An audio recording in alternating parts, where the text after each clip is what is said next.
member of Labor's International Union of North America.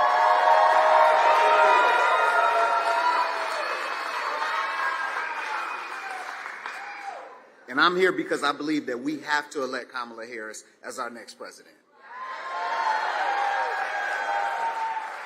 Now, for the past 6 years, I've worked with LIUNA to provide training for diverse groups of members of my union in the Metro Detroit area. So I'm a proud member of the union, and I think it's beneficial that we help our union members. I've done so by helping get all of my students an opportunity to have good-paying union jobs across the state.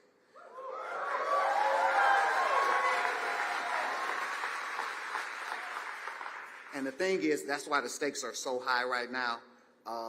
My students have opportunities to work because of leaders like Kamala Harris. We're committed to ensuring folks like you and I have access to a union. When it comes to lifting the middle class, she doesn't just talk the talk, she walks the walk.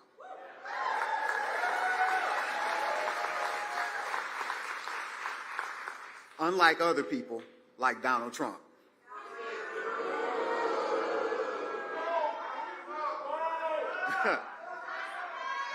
Now, let me tell you what it's like being a union member under Donald Trump. He told us he wouldn't allow factories to shut down, and then guess what happened? Factories across Michigan closed their doors. Trump said he was going to protect our jobs and then lost nearly 300,000 jobs on his watch, including more than 30,000 of these manufacturing jobs.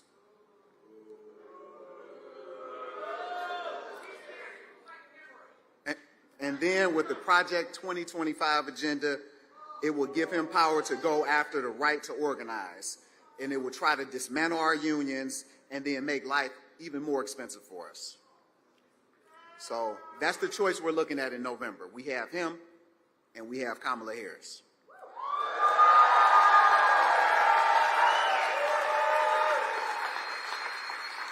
And unlike Trump, she doesn't have a massive wealth. She understands the dignity of work. She understands what we fight for, and she's laser focused on building up the middle class because that's where she comes from.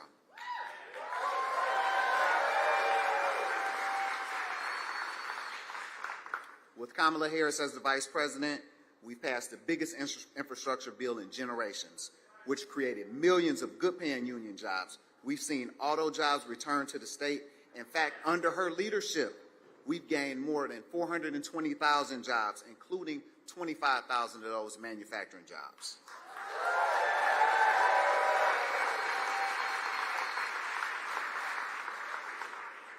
It was Kamala Harris who helped pass the tying vote to save pensions for our workers, and as union members, we all need those pensions.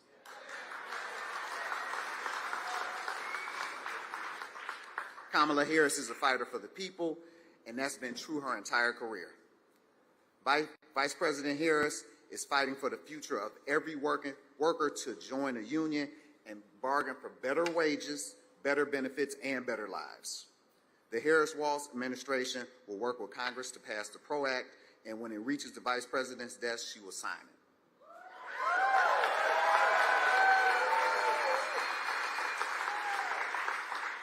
So to sum it up, there is only one candidate on the ballot for president who has the backs of the working people in Michigan, and we now have to have her back.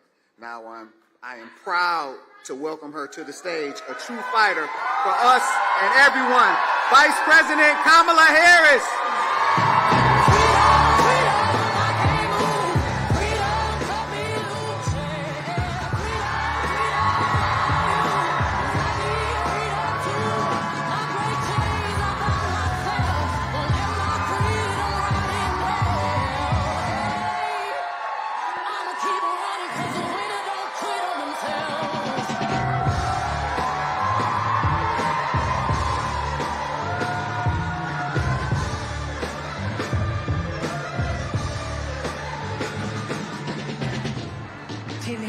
I meditate for practice.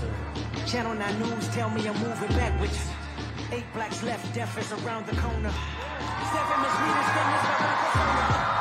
6 legs waving in my direction. 5 asking me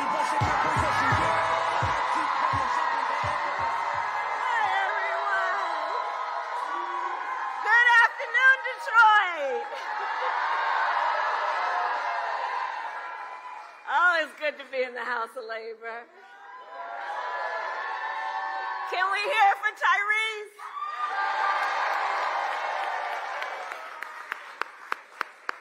Tyrese, I want to thank you for your extraordinary leadership and all of your words and the heart and soul that you put into your work, like I know all the members of LIUNA and everyone here does every day, because we love our country and we know what is at stake. Thank you, Tyrese. Thank you. So it is so good to be with so many incredible leaders and elected officials who are here. Governor Whitmer was here earlier, Senator Stabenow. Your next United States Senator, Representative Elisa Slotkin. And I always want to thank Representatives Dingell. Where is she? There she is. Stevens, Stadiner, all of you for the work that you do every day. And to all the labor leaders who are here, I thank you all for your extraordinary work. Don't we love Labor Day? We love Labor Day. It's always been that way, right? The way we celebrate Labor Day is we know that hard work is good work.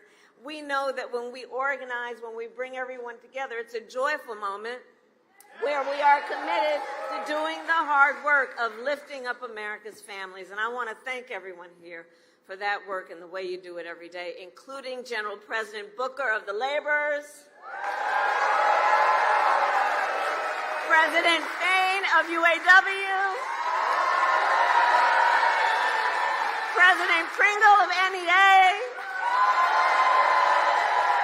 President Slevin of the Utility Workers, and President Weingarten of the AFT.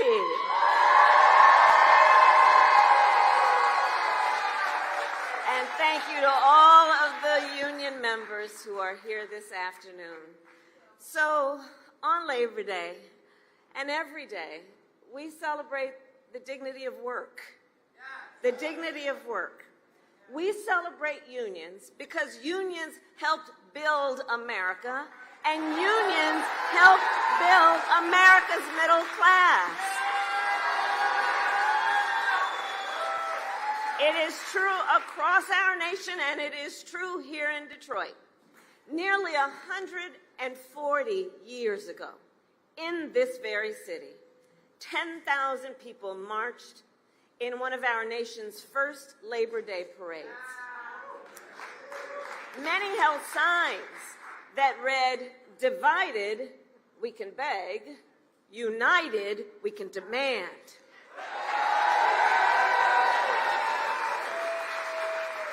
For generations in Detroit and across our nation, the brothers and sisters of labor have stood together to righteously demand fair pay, better benefits, and safe working conditions. And let me say, every person in our nation has benefited from that work. Everywhere I go, I tell people, look, you may not be a union member. You better thank a union member for the 5-day work week. You better thank a union member for sick leave. You better thank a union member for paid leave. You better thank a union member for vacation time.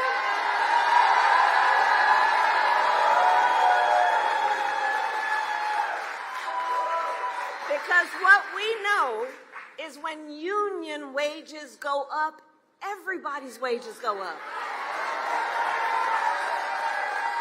When union workplaces are safer, every workplace is safer. When unions are strong, America is strong. We know what we're talking about. The labor movement has always understood the power of the collective and the power of unity. The power of unity. And while we are fighting so much nonsense that is about trying to divide our country, trying to pull us apart, look to what the history and the present of labor tells us about the power of the collective and unity. The spirit of that work, as much as the product of that work, is very telling and gives us really good lessons about what creates strength. And you know, many of you know my parents met while they were active in the civil rights movement.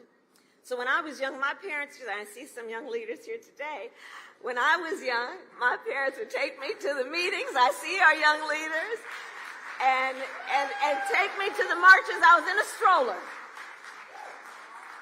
And from a very young age, I learned that when people stand together, when we join voices, knowing that the vast majority of us have so much more in common than what separates us, when we join those voices, we can drive extraordinary change, which is why I believe in my heart and soul, no one should ever be made to fight alone. We are all in this together. We are all in this together. But I'll tell you, I think that there has been a certain backward-thinking approach over the last several years, which is to suggest, them folks, to suggest that the measure of the strength of a leader is based on who you beat down, instead of what we know, the true measure of the strength of a leader is based on who you lift up. Who you lift up. That's the measure of the strength of a leader. Let's stop with the nonsense. And in this election, we all here know there are two very different visions for our nation. Ours, focused on the future. The other, focused on... Let's just get through the next 64 days. How about that?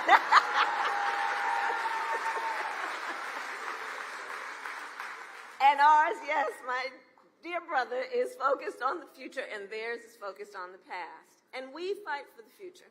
We fight for a future where all people receive dignity and respect and opportunity, for not just for some, but for all. That's what we are fighting for. And so we are 64 days out from the election day, and in Michigan, mail-in absentee voting starts in 24 days. 24 days. So this election and our fight is a fight for the promise of America. A promise. I love you, baby.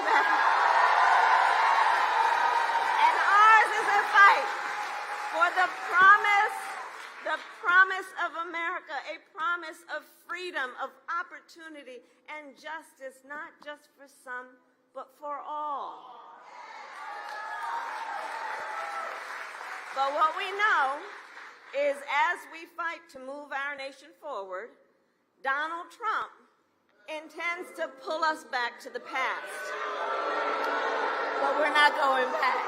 We are not going back. We're not going back. We're not going back. We're not going back. We're not going back. We're not going back. So, and we know what that would look like, right? So, intends to pull us back, including back to a time before workers had the freedom to organize. As president, we will always remember Donald Trump blocked overtime benefits from millions of workers. Tyrese talked a bit about this and opposed efforts to raise the minimum wage. He appointed union busters to the National Labor Relations Board, and he supported so-called right-to-work laws. And if...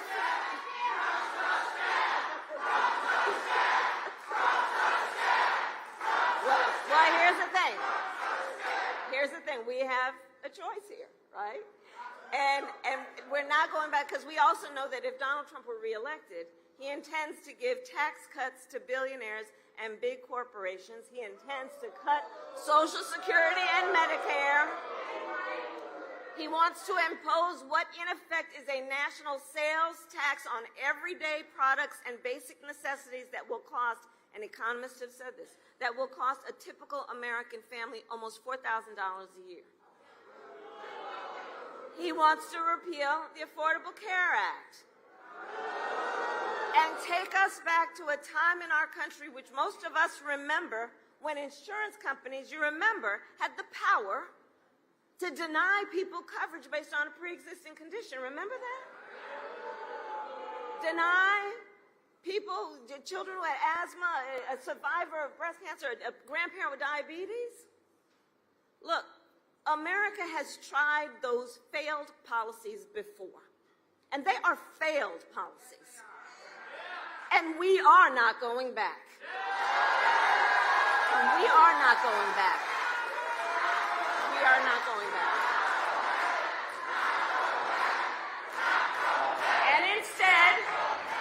And instead, we fight for a future where no person has to go broke just because they got sick. And so when I am president, we will continue to strengthen the Affordable Care Act. We will bring down the cost of prescription drugs, not only for some, but for all Americans.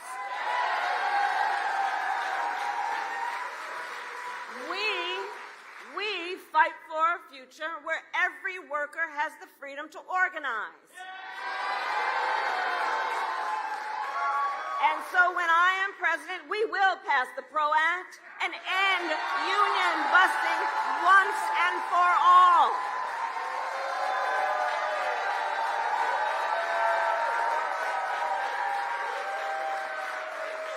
And I'll remind everybody on all these bills, we got to elect a Congress who supports that to be able to actually get that work done. We fight for a future where every person has the opportunity not just to get by, but to get ahead. And so when I am president, we will continue to build what I call an opportunity economy, so that every American has an opportunity to own a home, to start a business, to build intergenerational wealth for their family. We fight for a future where every senior can retire with dignity. And so when I am president, we will continue to defend Social Security, Medicare, and pensions, just like we have done.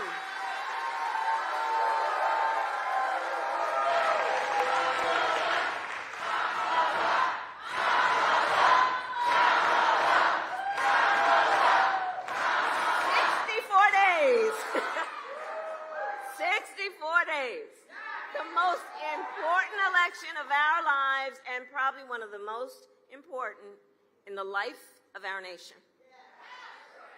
And here's what I'd say to all the brothers and sisters assembled. We know this is going to be a very tight race, to the very end. We know, and I got your back, but I'm telling you, we know how they play. We know what they do. So let's not pay too much attention to the polls. Let's know, like labor always does, we are out here running like we are the underdog in this race because we know what we are fighting for. We know what we stand for, and that's why we know what we fight for.